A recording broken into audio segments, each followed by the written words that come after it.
ദൈവത്തിന് സ്തുതി.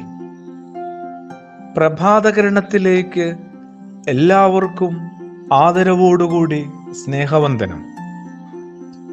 ഇന്ന് നവംബർ മാസം 8-ാം തീയതി 313-ാമത്തെ ദിവസത്തിലെത്തി.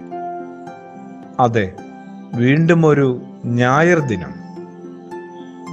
പരിശുദ്ധ സഭയുടെ പഠിപ്പിക്കൽ അനുസരിച്ച് ഇന്നേ ദിവസത്തിൻ്റെ പ്രത്യേകത, ഇന്നേ ദിവസത്തെ വിശേഷിപ്പിക്കുന്നത് ഹോദോസ് ഈത്തോ എന്നാണ്. സഭയുടെ പുനഃപ്രതിഷ്ഠ എന്ന് നമുക്കതിനെ മനസ്സിലാക്കാം. ശുദ്ധീകരിക്കപ്പെട്ട സഭയുടെ പുനഃപ്രതിഷ്ഠയുടെ ദിനമാണ്. സഭയുടെ ശുദ്ധീകരണം എന്നാൽ ഓരോ വ്യക്തികളുടെ ശുദ്ധീകരണമായി നമ്മൾ കഴിഞ്ഞ ഞായറാഴ്ച ഏറ്റെടുത്ത സ്ഥിതിക്ക് ഇന്ന് ഒരു പുനരാരംഭത്തിൻ്റെ അവസരമാണ്. റീസ്റ്റാർട്ടിങ്, ഒന്നുകൂടി ആരംഭിക്കുക. കുറച്ചുകൂടി ലക്ഷ്യബോധത്തോടും അർപ്പണഭാവത്തോടും കൂടി വേണം അങ്ങനെ ആരംഭിക്കാനായിട്ട്. വന്നുപോയ പിഴവുകളുടെ കാര്യകാരണങ്ങൾ അറിയുകയും പരമാവധി പരിഹരിച്ച് ഒരു പുത്തൻ ഉണർവോടും ഉത്തരവാദിത്വത്തോടും കൂടിയുള്ള ഒരു പുതിയ യാത്രയാണിത്. ഇനിയൊരു തുടക്കമെന്നല്ല, ഇനിയും ഒരു തുടക്കത്തിന് സാധ്യതയുണ്ടെന്ന് പറഞ്ഞു കേൾക്കുന്നതല്ലേ സത്യത്തിൽ യേശു സുവിശേഷം എന്നത്.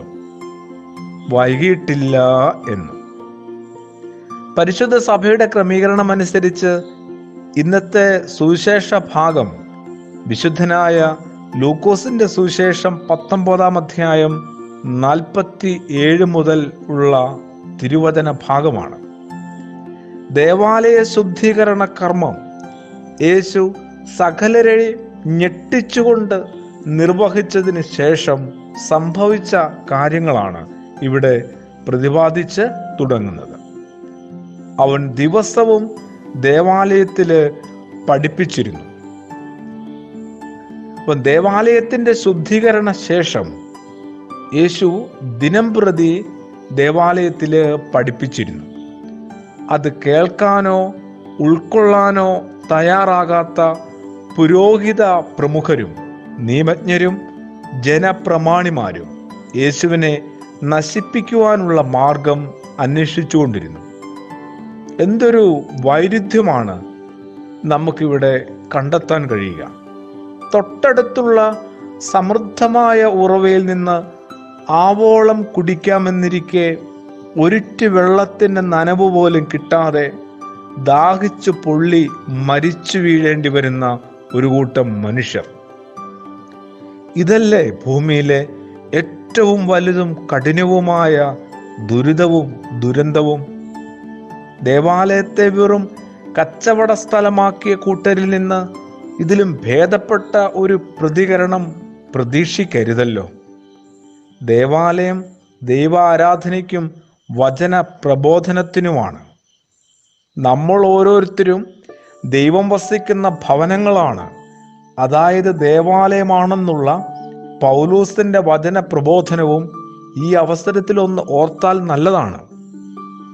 കുറച്ചുകൂടി ഭേദപ്പെട്ട മാന്യമായ ഭംഗിയുള്ള ഒരു മനുഷ്യ ജീവിതം ഓരോരുത്തർക്കും ഉണ്ടാവണ്ടേ? അത്തരമൊരു നല്ല തുടക്കത്തിന് ഇന്നു മുതൽ ശ്രമിച്ചാലോ?